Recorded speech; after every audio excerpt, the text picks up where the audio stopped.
Hello welcomes to Amis farm. 7th സ്റ്റാൻഡേർഡിൻ്റെ basic സയൻസിലെ 3rd ചാപ്റ്ററിലെ ലാസ്റ്റ് പോർഷനാണ് നമ്മൾ ഈ വീഡിയോയിൽ അപ്ലോഡ് ചെയ്യാൻ പോകുന്നത്. അപ്പോൾ നമുക്ക് സ്റ്റാർട്ട് ചെയ്യാം. When acid and alkali mix together, അതാണ് ടോപ്പിക് ഇന്ന് ഡിസ്കസ് ചെയ്യാൻ പോകുന്നത്. What happens when dilute solution of hydrochloric acid and caustic soda are mix together. അപ്പോൾ ഹൈഡ്രോക്ലോറിക് ആസിഡും അതുപോലെ കാസ്റ്റിക് സോഡ എന്ന് പറയുന്നത് നമ്മളിവിടെ ആൽക്കലി ആയിട്ട് യൂസ് ചെയ്യുന്നത്. ഒരെണ്ണം ആസിഡും ഒരെണ്ണം ആൽക്കലിയും, ഇത് രണ്ടും കൂടി മിക്സ് ചെയ്താൽ എന്തുണ്ടാവും എന്ന് നോക്കാം. ഇതൊരു എക്സ്പെരിമെൻ്റ് ആയിട്ട് ചെയ്യുമ്പോൾ ഫസ്റ്റ് നമുക്ക് എഴുതേണ്ടത് എയിം ആണ്. ഫസ്റ്റ് എഴുതേണ്ടത് അത് നമ്മുടെ ക്വസ്റ്റ്യൻ തന്നെയാണ്. What happens when dilute solution of hydrochloric acid and caustic soda are mix together. Next step എന്ന് പറയുന്നത് നമ്മുടെ മെറ്റീരിയൽസ് റിക്വയർഡ് ആണ്. A burette, conical flask, pipette, dilute hydrochloric acid, sodium hydroxide solution, അതാണ് caustic soda alkali, blue and red litmus paper. ഈ ഒരു picture നോക്കുക, ഇതിൽ ഏതാണ് ബ്യൂററ്റ്, അതുപോലെ സ്റ്റോപ്പ് കോക്ക്, കോണിക്കൽ ഫ്ലാസ്ക്, ഇതൊക്കെ നമ്മൾ ആദ്യമായിട്ടാവും കാണുന്നത്. അപ്പോൾ ഈ ഒരു പിക്ചറിൽ നോക്കിയിട്ട് അത് ആദ്യം ഒന്ന് പരിചയമാക്കാം കേട്ടോ. നെക്സ്റ്റ് ഇതിൻ്റെ പ്രൊസീജിയർ ആയിരിക്കും, ഇത് എങ്ങനെയാണ് ഈ പ്രവർത്തനം ചെയ്യുന്നത് എന്നുള്ളത്. അത് നമുക്ക് ആ ടെക്സ്റ്റിൽ തന്നെ തന്നിട്ടുണ്ട്, അത് രണ്ടും ഞാനൊന്ന് ജോയിൻ ചെയ്ത് വെച്ചിട്ടേ ഉള്ളൂ. Take dilute hydrochloric acid in a burette. അപ്പോൾ ബ്യൂററ്റിൽ നമ്മൾ ഹൈഡ്രോക്ലോറിക് ആസിഡ് എടുത്തേക്കാണ് കണ്ടു. Add 20 milli caustic soda solution into a conical flask using a pipette. ഇനി ഒരു പിപ്പറ്റ് ഉപയോഗിച്ചിട്ട് 20 മില്ലി കാസ്റ്റിക് സോഡ എന്ന് പറയുന്നത് ആൽക്കലി നമ്മൾ ഒഴിച്ചു കൊടുത്തു ആ ഫ്ലാസ്കിലേക്ക്. Add 2 drops of phenolphthalein into the flask and stir well. അതിനുശേഷം ഫിനോൾഫ്താലിൻ ആ ഫ്ലാസ്കിലേക്ക് ആഡ് ചെയ്തിട്ട് സ്റ്റിർ ചെയ്യാന്ന് പറഞ്ഞാൽ നന്നായി ഇളക്കി കൊടുക്കുക. Place the conical flask below the stopcock of the burette. അപ്പം നമ്മൾ കണ്ടു ബ്യൂററ്റിൻ്റെ താഴെ ഒരു സ്റ്റോപ്പ് കോക്കൊക്കെ ആയിട്ട്, അതിൻ്റെ താഴെ ഈ ഫ്ലാസ്ക് നമ്മൾ വെച്ച് കൊടുക്കുക. Open the stopcock slowly and add the acid. അപ്പോൾ അതിനുശേഷം ഈ സ്റ്റോപ്പ് കോക്ക് നമ്മൾ ജസ്റ്റ് ഒന്ന് ഓപ്പൺ ചെയ്തിട്ട് 2-3 ഡ്രോപ്സ് ആസിഡ് അതിലേക്ക് ഒഴിച്ചു കൊടുക്കുക. ഡ്രോപ്പ് ബൈ ഡ്രോപ്പ് ആയിട്ട് into the conical flask while swirling it continuously. ഇളക്കിക്കൊണ്ട് തന്നെ നമ്മളത് ഒഴിച്ചു കൊടുക്കണം. Next, close the stopcock when the colour of alkali in the conical flask just disappear. ഇനി സ്റ്റോപ്പ് കോക്ക് ഒന്ന് ക്ലോസ് ചെയ്ത് കൊടുക്കുക, ആ കോണിക്കൽ ഫ്ലാസ്കിലുള്ള ആൽക്കലിയുടെ കളർ മാറുന്നത് വരെ. Examine the weather the colourless solution in the conical flask is acidic or alkaline using both red and blue litmus paper. ഇനി അതിനുശേഷം നമ്മൾ റെഡ് ലിറ്റ്മസ് പേപ്പർ അതുപോലെ ബ്ലൂ ലിറ്റ്മസ് പേപ്പർ വെച്ചിട്ട് ഈ കോണിക്കൽ ഫ്ലാസ്കിലുള്ള സൊല്യൂഷൻ അസിഡിക് ആണോ alkaline ആണോ എന്ന് തിരിച്ചറിയാം. ഇതാണ് നമ്മുടെ പ്രൊസീജിയർ ആയിട്ട് വരുന്നത്. ഇനി ഇതിന് ശേഷം എന്താണ് നമുക്ക് കാണാൻ പറ്റുക നോക്കാം. Observation. When definite amount of acid and alkali are mixed, the color of alkali in the conical flask disappear. Their acidic and alkaline nature are lost. അപ്പോൾ ഒരു ഡെഫിനിറ്റ് എമൗണ്ട്, ഒരു പ്രത്യേകമായിട്ടുള്ള ഒരു എമൗണ്ട് ഓഫ് ആസിഡും ആൽക്കലിയും നമ്മൾ കൂട്ടി യോജിപ്പിച്ച് കഴിഞ്ഞാൽ അതിലുള്ള ആൽക്കലിയുടെ കളറ് അതെന്തു ചെയ്യും, ഫ്ലാസ്കിൽ നിന്ന് ഡിസപ്പിയർ ആവും, കാണാതാവും. അപ്പോൾ ആസിഡും ആൽക്കനിക്കും അവരുടെ നാച്ചുർ, അവരുടെ ആ ഒരു സ്വഭാവ സവിശേഷതകൾ ലോസ്റ്റ് ചെയ്യും, അത് നഷ്ടപ്പെടും. Last step inference. ഇതിൽ നിങ്ങൾക്ക് എന്താണ് മനസ്സിലായത്? When acid and alkali combine together both of them lose their property. ആസിഡും ആൽക്കലിയും കൂടി കൂട്ടി യോജിച്ച് കഴിഞ്ഞാൽ അവരുടെ എല്ലാ ഗുണങ്ങളും പ്രോപ്പർട്ടീസും സവിശേഷതകൾ ലോസ്റ്റ് ചെയ്യും, നഷ്ടപ്പെടും. And salt and water are formed. അവിടെ ഉണ്ടാവുന്നത് എന്താണ്? ഉപ്പും അതുപോലെ വെള്ളവുമാണ്. നെക്സ്റ്റ് ഒരു ഇമ്പോർട്ടൻ്റ് ആയിട്ടുള്ള ക്വസ്റ്റ്യൻ ആണ്, വാട്ട് ഈസ് ന്യൂട്രലൈസേഷൻ എന്ന് ചോദിച്ചു കഴിഞ്ഞാൽ when definite amount of acid and alkali are mixed, their acidic and alkaline nature are lost and salt and water are formed, this is called neutralization. അപ്പം നമ്മൾ ആ ഒരു എക്സ്പെരിമെൻറ്റിൻ്റെ last inference ആയിട്ട് എഴുതിയ കാര്യം തന്നെ. ഒരു ഡെഫിനിറ്റ്, ഒരു പ്രത്യേക എമൗണ്ട് ഓഫ് ആസിഡും ആൽക്കലിയും കൂടി മിക്സ് ചെയ്ത് കഴിഞ്ഞാൽ അവരുടെ രണ്ടാളുടെയും പ്രോപ്പർട്ടീസ് ലോസ്റ്റ് ചെയ്യും, നഷ്ടപ്പെടും. അതിനുശേഷം എന്താ അവിടെ ഉണ്ടാവുക? സോൾട്ട്, ഉപ്പും വെള്ളവും ഫോം ചെയ്യും. ഈ ഒരു പ്രോസസ്സിനെ പറയുന്ന പേരാണ് neutralisation. Acid plus alkali gives salt water, അല്ലെങ്കിൽ പ്രൊഡ്യൂസ് ചെയ്യണത്, ആ ഒരു ഏരോ എന്ന് അർത്ഥമാക്കുന്നത് പ്രൊഡ്യൂസ് ചെയ്യണത് എന്താണ് ഉണ്ടാവുക, അതാണ് നമ്മൾ എഴുതുക. Okay. When hydrochloric acid and sodium hydroxide caustic soda are combined, sodium chloride എന്ന് പറഞ്ഞാൽ നമ്മൾ വീട്ടിലൊക്കെ ഉപയോഗിക്കുന്ന സോൾട്ടാണ്, കോമൺ സോൾട്ടിനെയാണ് സോഡിയം ക്ലോറൈഡ് എന്ന് പറയുന്നത് കേട്ടോ. And water are formed. നമുക്കിപ്പോൾ അബവ് ന്യൂട്രലൈസേഷൻ്റെ ആ പ്രോസസ്സ് നമുക്ക് മനസ്സിലായി. ഇനി why are indicators like phenolphthalein used while conducting neutralization reaction. ഒരു ന്യൂട്രലൈസേഷൻ റിയാക്ഷൻ കണ്ടെത്തുമ്പോൾ അല്ലെങ്കിൽ അത് കണ്ടുപിടിക്കുമ്പോൾ അവിടെ നമ്മൾ യൂസ് ചെയ്യുന്നത് ഫിനോൾഫ്താലിൻ ആണ്. എന്തുകൊണ്ടാണ് അതിന് യൂസ് ചെയ്യണമെന്നാണ് ചോദിച്ചിരിക്കുന്നത്. അതിൻ്റെ ആൻസർ നോക്കാം. In a neutral solution phenolphthalein is colourless. ഒരു ന്യൂട്രൽ സൊല്യൂഷനിൽ ഫിനോൾഫ്താലിൻ ആഡ് ചെയ്യുമ്പോൾ അതിന് പ്രത്യേകിച്ച് കളറൊന്നും ഉണ്ടായിരിക്കില്ല, ഫിനോൾഫ്താലിന് ഒരു കളറും ഇല്ല. പക്ഷേ ആ ഫിനോൾഫ്താലിൻ ആൽക്കലിയിൽ ഒഴിക്കുമ്പോൾ അവിടെ നമുക്കൊരു പിങ്ക് ഷെയ്ഡ് കിട്ടും.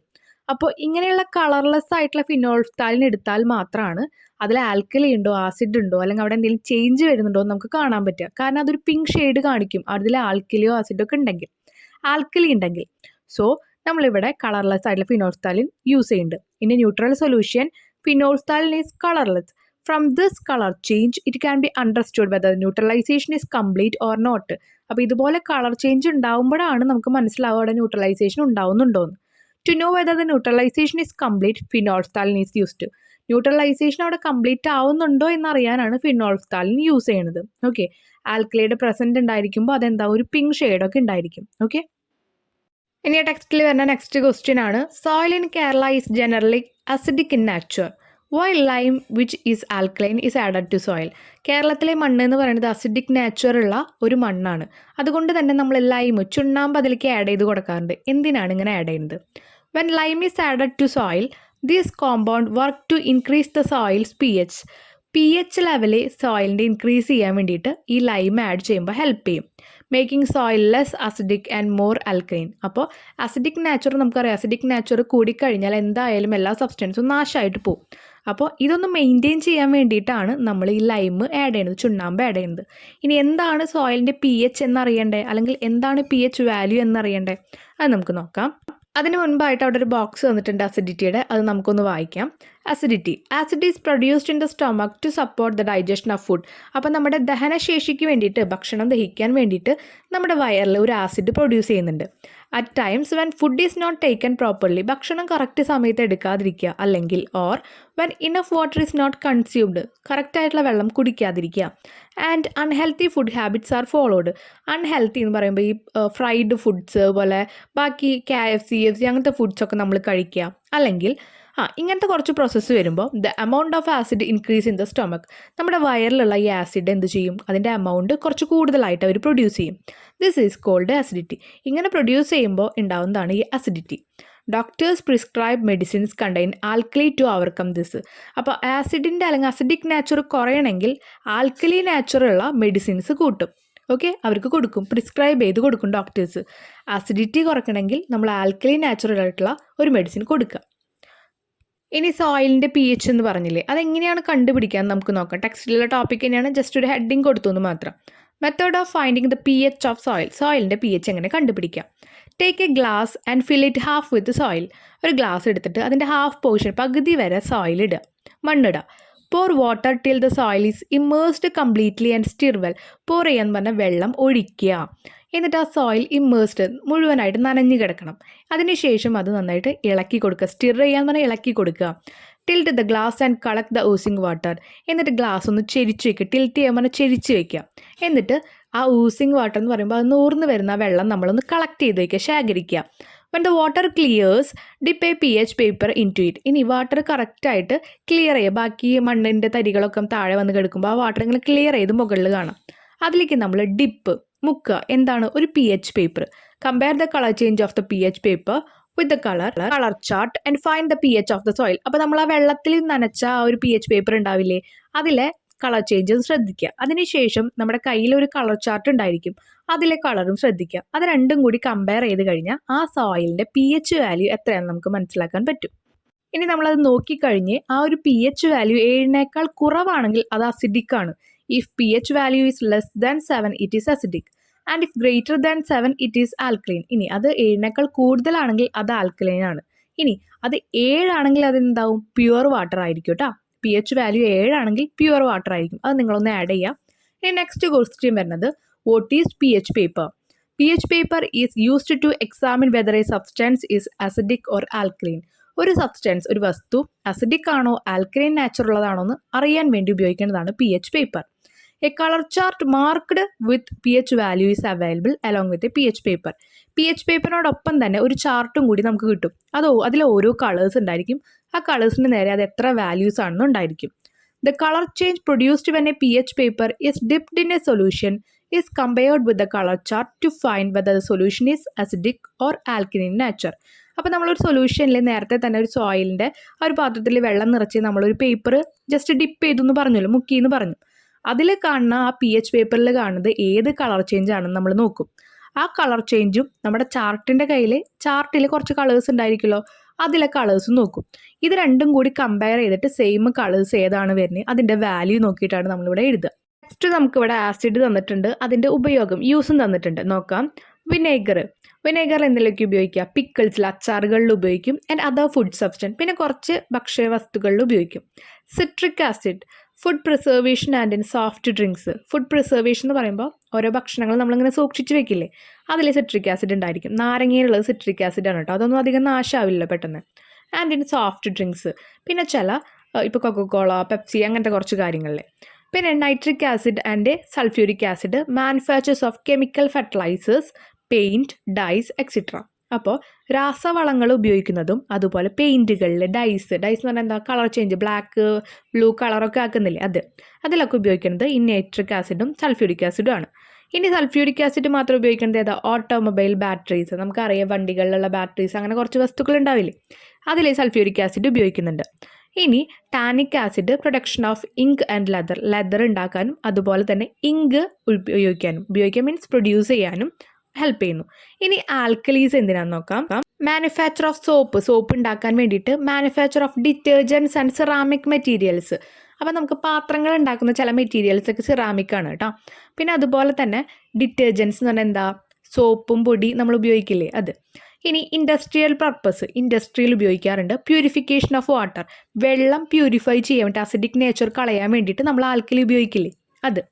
ഇനി ലെറ്റസ് മേക്ക് സോപ്പ്. ഇനി നമുക്ക് സോപ്പ് ഉണ്ടാക്കാൻ പഠിച്ചാലോ? ഈ ചാപ്റ്ററിൽ നമ്മൾ ഒരുപാട് എക്സ്പെരിമെൻറ്റ്സ് എഴുതിയതാണ്. അപ്പോൾ നമുക്കറിയാം എക്സ്പെരിമെൻറ്റ്സിൽ ഏതൊക്കെ സ്റ്റെപ്സ് വരുന്നു.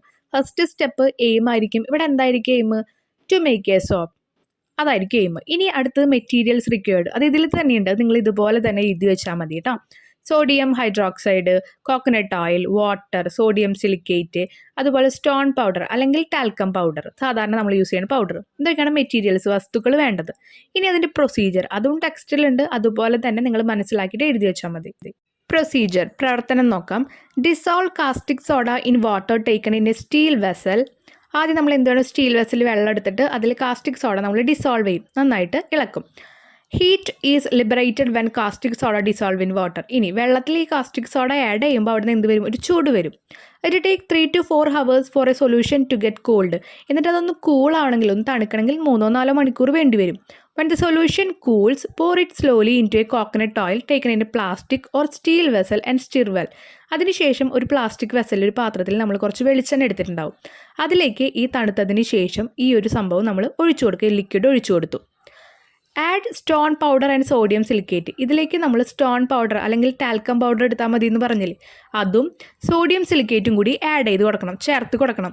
This is to increase the hardness and quantity of soap. സോപ്പിൻ്റെ ക്വാണ്ടിറ്റി കൂടാനും അതുപോലെ തന്നെ ഒന്ന് ഹാർഡ്നെസ്, ഒന്ന് കട്ടിയായിട്ടിരിക്കാനാണ് നമ്മൾ ഇത് ആഡ് ചെയ്യുന്നത്. Stir well till the mixture solidifies. ഇനി ഇതൊന്ന് കട്ടയാവുന്ന വരെ ഇതിന് നമ്മൾ നന്നായിട്ട് ഇളക്കി കൊടുക്കണം. Perfumes and dyes may be added for fragrance and attractive colour. ഇനി കളറിന് വേണ്ടിയിട്ട് നമ്മൾ ഡൈസും അതുപോലെ എന്തെങ്കിലും പെർഫ്യൂം ആഡ് ചെയ്ത് കൊടുക്കണം, എന്തിനാ? നല്ലൊരു സ്മെല്ലിന് വേണ്ടിയിട്ട്. pour the above mixture into molds. അതിനുശേഷം അത് ഓരോ രൂപത്തിലുള്ള സാധനത്തിലേക്ക് നമ്മളിത് ഒഴിച്ചു കൊടുക്കുക. ഇൻ 3 to 4 days, 3-4 ദിവസത്തിനുള്ളിൽ ദ മിക്സ്ചർ ബിക്കം സോപ്പ്. അതിനുള്ളിൽ അതെന്താവും? സോപ്പായിട്ട് മാറിയിട്ടുണ്ടാവും. The soap taken from moulds and should be used only after 2 weeks. 2 ആഴ്ച കഴിഞ്ഞതിന് ശേഷമാണ് ആ സോപ്പ് നമുക്ക് അതിൽ നിന്ന് വേർതിരിച്ചെടുക്കാൻ പറ്റുള്ളൂ. അപ്പോൾ എങ്ങനെയാണ് സോപ്പ് ഉണ്ടാക്കുന്നത് മനസ്സിലായല്ലോ. ഇതിൻ്റെ ഒബ്സർവേഷൻ നമുക്ക് എഴുതാമല്ലോ. We see a soap content, അങ്ങനെയൊക്കെ പറഞ്ഞിട്ട് നമുക്ക് എഴുതാം. ഓക്കെ, ഇനി what are the advantages of making soap our self. ഇനി സോപ്പൊക്കെ ഉണ്ടാക്കാമെന്ന് പറഞ്ഞു, ഇതിൻ്റെ അഡ്വാൻറ്റേജസ്, ഇതിൻ്റെ ഉപയോഗങ്ങൾ, ഗുണങ്ങൾ എന്തൊക്കെയാണ്, അത് നമുക്കൊന്ന് എഴുതി നോക്കാം. Natural soap contain lots of glycerine. It help to retain moisture in the skin.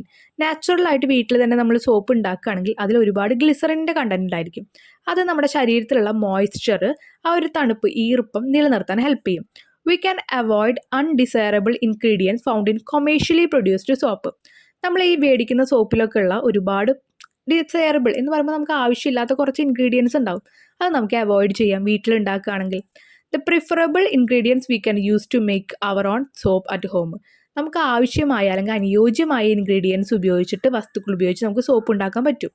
It help to make profit. അതുമാത്രമല്ല, ഒരു പ്രോഫിറ്റ്, ഒരു ലാഭം നമുക്ക് ഇതിൽ നിന്ന് എന്തായാലും ഉണ്ടാക്കാനും പറ്റും. അപ്പോൾ ആർക്കെങ്കിലുമൊക്കെ സോപ്പിൻ്റെ ബിസിനസ്സൊക്കെ തുടങ്ങണമെങ്കിൽ വീട്ടിൽ തന്നെ ഉണ്ടാക്കി തുടങ്ങിക്കൂടെ? ഒരുപാട് കുറച്ച് വസ്തുക്കൾ മേടിച്ച് വെച്ചിട്ട് നമുക്ക് ഒരുപാട് പ്രൊഡക്ട്സ് ഉണ്ടാക്കാൻ സാധിക്കും. ഇതോട് കൂടിയിട്ട് നമ്മുടെ ഈ ചാപ്റ്റർ കംപ്ലീറ്റ് ചെയ്യാണ്. ഇനി നമുക്ക് ഇതിൻ്റെ ആക്ടിവിറ്റീസ് നോക്കാം. Let us assess the first activity. The pH value of different soil samples are given. Which of the soil should be treated with lime? അപ്പോൾ സോയിൽ കുറച്ച് സോയിൽസിൻ്റെ pH വാല്യൂസ് തന്നിട്ടുണ്ട്. ഇതിൽ ഏതാണ് നമ്മൾ ലൈം ചുണ്ണാമ്പ് മിക്സ് ചെയ്യേണ്ട സോയിൽ എന്നാണ് ചോദിച്ചിരിക്കുന്നത്. 7 തന്നിട്ടുണ്ട്, 8 തന്നിട്ടുണ്ട്, 9 തന്നിട്ടുണ്ട്, 5 തന്നിട്ടുണ്ട്. അപ്പോൾ അസിഡിക് നാച്ചർ കൂടുതലായിട്ടുള്ള ആൾക്കാർക്കാണ് നമ്മൾ ഈ ചുണ്ണാമ്പ് ആഡ് ചെയ്യേണ്ടത്. അസിഡിക് എന്ന് പറഞ്ഞാൽ pH വാല്യൂ 7നേക്കാൾ കുറവുള്ളതാണ് അസിഡിക് നാച്ചർ. അത് നമ്മൾ മുൻപേ പറഞ്ഞിട്ടുണ്ട്. അപ്പോൾ ഇതിൽ ഏതാവും നമ്മൾ ചുണ്ണാമ്പ് ആഡ് ചെയ്ത് കൊടുക്കേണ്ടത്? ചുണ്ണാമ്പ് ഒരു ആൽക്കലിയാണല്ലോ, അത് 5 ആണ് നമ്പർ വരുന്നത്. ഓക്കെ. രണ്ടാമത്തെ question. When a magician rubbed white paper with a kerchief red letters appeared. Which of the following materials might have been used by him. അപ്പോൾ ഒരു മെജീഷ്യൻ എന്ത് ചെയ്തു? ഒരു വൈറ്റ് പേപ്പറിൽ അദ്ദേഹത്തിൻ്റെ കർച്ചീഫ് കൊണ്ട് അവിടെ ജസ്റ്റ് ഒന്ന് റബ്ബ് ചെയ്തപ്പോൾ തുടച്ചപ്പോൾ അവിടെ റെഡ് ലെറ്റേഴ്സ് വന്നു. അങ്ങനെ വരണമെങ്കിൽ നമ്മൾ മുൻപേ പറഞ്ഞിട്ടുണ്ട്, ഹിബിസ്കസ് പേപ്പറിൻ്റെ ഒക്കെ പറയുമ്പോൾ പറഞ്ഞിട്ടുണ്ടായിരുന്നു. അപ്പോൾ ഇതിൽ ഏത് മെറ്റീരിയൽസ് ആവും അതിന് വേണ്ടി യൂസ് ചെയ്തിട്ടുണ്ടാവുക? അപ്പോൾ ഇതിൽ നമ്മൾ മിഥൈൽ ഓറഞ്ചും സൾഫ്യൂരിക് ആസിഡ് ആയിരിക്കും യൂസ് ചെയ്തിട്ടുണ്ടാവുക. ഇതെങ്ങനെയാണെന്ന് വെച്ചാൽ വിനേഗർ, ടർമറിക് വിനേഗറിലെ ഒരു യെല്ലോ കളറാണ് ഉണ്ടാവുക. ഇനി ലൈം വാട്ടർ, ഫിനോൾഫ്താലിൻ. ലൈം വാട്ടർ എന്ന് പറയുന്നത് ഒരു ആൽക്കലിയാണ്. അതിലേക്ക് നമ്മൾ ഫിനോൾഫ്താലിൻ ആഡ് ചെയ്യുമ്പോൾ പിങ്ക് കളറാണ് ഉണ്ടാവുക എന്ന് പറഞ്ഞു. ഇവിടെ റെഡ് കളറാണ് നമുക്ക് വേണ്ടത്. ഇനി സോപ്പ്, ഹിബിസ്കസ് ജ്യൂസ്. സോപ്പ് എന്ന് പറയുന്നത് ഒരു ആൽക്കലിയാണ്. അതിലേക്ക് ഹിബിസ്കസ് ജ്യൂസ് ആഡ് ചെയ്ത് കഴിഞ്ഞാൽ അവിടെയും റെഡ് കളറല്ല നമുക്ക് കിട്ടുക. പിന്നെ വരുന്നതാണ് മിഥൈൽ ഓറഞ്ചും അതുപോലെ തന്നെ സൾഫ്യൂരിക് ആസിഡും. മിഥൈൽ ഓറഞ്ച് ഏത് ആസിഡിലായാലും ഒരു പെയിൽ റെഡ് കളറാണ് നമുക്ക് കിട്ടുക എന്ന് ഓൾറെഡി പറഞ്ഞിട്ടുണ്ട്. അപ്പോൾ ഇവിടെ മിഥൈൽ ഓറഞ്ചും സൾഫ്യൂരിക് ആസിഡാണ് നമ്മുടെ ആൻസർ. നെക്സ്റ്റ് ആക്ടിവിറ്റി എന്ന് പറയുന്നത് നമുക്കൊരു ടേബിൾ തന്നിട്ടുണ്ട്. അതിൽ ഒരു സബ്സ്റ്റൻസിൽ റെഡ് ലിറ്റ്മസ് പേപ്പറും ബ്ലൂ ലിറ്റ്മസും തരുന്ന കളേഴ്സ് തന്നിട്ടുണ്ട്. അപ്പോൾ അത് ആൽക്കലിയാണോ ആസിഡാണോ ന്യൂട്രൽ സബ്സ്റ്റൻസ് ആണോ എന്ന് എഴുതാനാണ് പറഞ്ഞിരിക്കുന്നത്. റെഡ് ലിറ്റ്മസ് പേപ്പറും ബ്ലൂ ലിറ്റ്മസ് പേപ്പറും ബ്ലൂ കളറിലാണെങ്കിൽ അത് ആൽക്കലിയാണ്. രണ്ടും റെഡ് കളറിലാണെങ്കിൽ അത് ആസിഡാണ്. ഇനി റെഡ് ലിറ്റ്മസ് പേപ്പർ റെഡും ബ്ലൂ ലിറ്റ്മസ് പേപ്പർ ബ്ലൂ ആണെങ്കിൽ ആ ഒരു സാധനം ന്യൂട്രൽ ആയിരിക്കും. ഓക്കെ. അപ്പോൾ ഇതൊന്ന് അറിഞ്ഞു വെച്ചിട്ട് ഇത് കംപ്ലീറ്റ് ചെയ്യാം കേട്ടോ. Next question. When buttermilk spills on a marble floor a stain appears after some time. Why? മോര് മാർബിളിൽ വീണപ്പോൾ ഒരു കറ വന്നു. സ്റ്റെയിൻ എന്ന് പറഞ്ഞാൽ ഒരു കറ വന്നു. എന്തുകൊണ്ട്? Marble is calcium carbonate. അത് നമ്മൾ മുൻപേ പറഞ്ഞിട്ടുണ്ട്. മാർബിൾ എന്ന് പറയുന്നത് കാൽസ്യം കാർബണേറ്റ് ആണ്. ബട്ടർ മിൽക്ക് ഈസ് അസിഡിക് ആണ്. ബട്ടർ മിൽക്കിൽ എന്ത് ആസിഡ് ഉണ്ട്? ലാക്റ്റിക് ആസിഡ് ഉണ്ട്. The stain appear as a result of the product formed by the reaction between calcium carbonate and lactic acid. അപ്പോൾ ഈ രണ്ട് വസ്തുക്കളിലുള്ള ഈ കാൽസ്യം കാർബണേറ്റ് അതുപോലെ ലാക്റ്റിക് ആസിഡും ആൽക്കലിയും കൂടി റിയാക്ട് ചെയ്തപ്പോൾ ഉണ്ടായതാണ് അവിടെ ഈ ഒരു റിസൾട്ട്. ഈ റിസൾട്ട് എന്തായിരുന്നു? ഈ ഒരു പ്രൊഡക്റ്റ് എന്തായിരുന്നു? ഈ സ്റ്റെയിൻ ആയിരുന്നു. ഓക്കെ. ഇത് നിങ്ങൾക്ക് ജസ്റ്റ് അറിഞ്ഞിരിക്കാൻ വേണ്ടി തരുന്നതാണ് കേട്ടോ. pH വാല്യൂ ന്യൂട്രൽ സബ്സ്റ്റൻസ് ആണെങ്കിൽ അത് 7 ആയിരിക്കും. അസിഡിക് ആവണമെങ്കിൽ ലെസ് ദാൻ 7 വേണം, 7നേക്കാൾ കുറവ് വേണം. ആൽക്കലി ആണെങ്കിൽ 7നേക്കാൾ കൂടുതൽ വേണം, greater than 7. pH of pure water, ഒരു പ്യുവർ വാട്ടറിൻ്റെ ശുദ്ധമായ വെള്ളത്തിൻ്റെ pH എന്ന് പറയുന്നത് 7 ആണ്. ഇത് നിങ്ങൾക്ക് അറിഞ്ഞിരിക്കാൻ വേണ്ടി മാത്രമാണ് പറയുന്നത്. ലാസ്റ്റ് എക്സ്റ്റെൻഡഡ് ആക്ടിവിറ്റി ആണ്. Examine the fruits and vegetable used at home and classify them as acidic and alkaline. അപ്പോൾ നമ്മൾ പച്ചക്കറി ആയിട്ടും അതുപോലെ ഫ്രൂട്ട്സ് ആയിട്ടും നമ്മൾ ഒരുപാട് സാധനങ്ങൾ വീട്ടിൽ യൂസ് ചെയ്യുന്നുണ്ട്. അതിൽ അസിഡിക്കും ആൽക്കലൈനും ഏതാണെന്ന് എഴുതാനാണ് പറഞ്ഞിരിക്കുന്നത്. അസിഡിക് ആയിട്ട് വരുന്നതാണ് lemon, tomato, apple, pineapple, grapes, tamarind എന്ന് പറയുമ്പോൾ പുളിയാണ്. പിന്നെ ഓറഞ്ച്. ആൽക്കലൈൻ ആയിട്ട് വരുന്നത് വാട്ടർമെലൻ, തണ്ണിമത്തൻ, പംകിൻ, സ്പിനാച്ച് എന്താ ചീര, ഡേറ്റ്സ് അത് നമ്മുടെ ഈന്തപ്പഴം, യാംസ് അതുപോലെ ആഷ്കാർഡ് കുമ്പളങ്ങ. യാംസ് എന്ന് പറയുന്നത് ചേന. ഇനി അടുത്ത ക്വസ്റ്റ്യൻ. ഇനി എന്തെങ്കിലും ഫ്ലവേഴ്സ് ഉണ്ടോ എന്നാണ് ചോദിച്ചിരിക്കുന്നത്. സെക്കൻഡ് ക്വസ്റ്റ്യൻ കേട്ടോ. ഏതൊക്കെ ഹിബിസ്കസ് ഫ്ലവർ നമുക്കറിയാം ഇൻഡിക്കേറ്റർ ആയിട്ട് ഉപയോഗിക്കുന്നത്. ഇനി ഏതൊക്കെ ഫ്ലവേഴ്സ് ഉണ്ട്? റോസ് ഉണ്ട്, പ്രൈം റോസ് ഉണ്ട്, ട്യൂലിപ്പ് ഉണ്ട്, മോർണിംഗ് ഗ്ലോറി ഉണ്ട്, വയലറ്റ് ഉണ്ട്. ഇതൊക്കെ കുറച്ച് ഫ്ലവേഴ്സാണ്. നിങ്ങളാരും അധികം ഒന്നും കേട്ടിട്ടുണ്ടാവില്ല ഈ പേര്. അതുകൊണ്ട് ഞാൻ അതിൻ്റെ കുറച്ച് പിക്ചേഴ്സ് കാണിക്കാം. ഇതാണ് പ്രൈം റോസ്, നമ്മൾ എപ്പോഴെങ്കിലുമൊക്കെ കണ്ടിട്ടുണ്ടാവും. ഇതാണ് ട്യൂലിപ്പ്, ഇത് ബൊക്കയിലൊക്കെ കാണുന്നുണ്ടാവും. തേർഡ് വൺ മോർണിംഗ് ഗ്ലോറി, ഇത് നമ്മുടെ അവിടെയൊക്കെ കാണുന്ന ഒരു പൂവാണ്. ആൻഡ് ഫോർത്ത് വൺ വയലറ്റ്, ഇതിങ്ങനെ ഗ്രൂപ്പായിട്ട് നിൽക്കുന്ന ഒരു ഫ്ലവറാണ്. അപ്പോൾ ഇതോട് കൂടിയിട്ട് ഈ വീഡിയോ കംപ്ലീറ്റ് ചെയ്യാണ്. ഈ ചാപ്റ്ററും ഇതിൽ കംപ്ലീറ്റ് ആവുന്നുണ്ട്. നിങ്ങൾക്ക് മനസ്സിലായിട്ടുണ്ടാവുമെന്ന് വിചാരിക്കുന്നു കേട്ടോ. അടുത്ത പോർഷൻസൊക്കെ നമ്മൾ അടുത്തടുത്ത വീഡിയോസായിട്ട് എന്തായാലും കംപ്ലീറ്റ് ചെയ്യുന്നതായിരിക്കും കേട്ടോ. Thank you.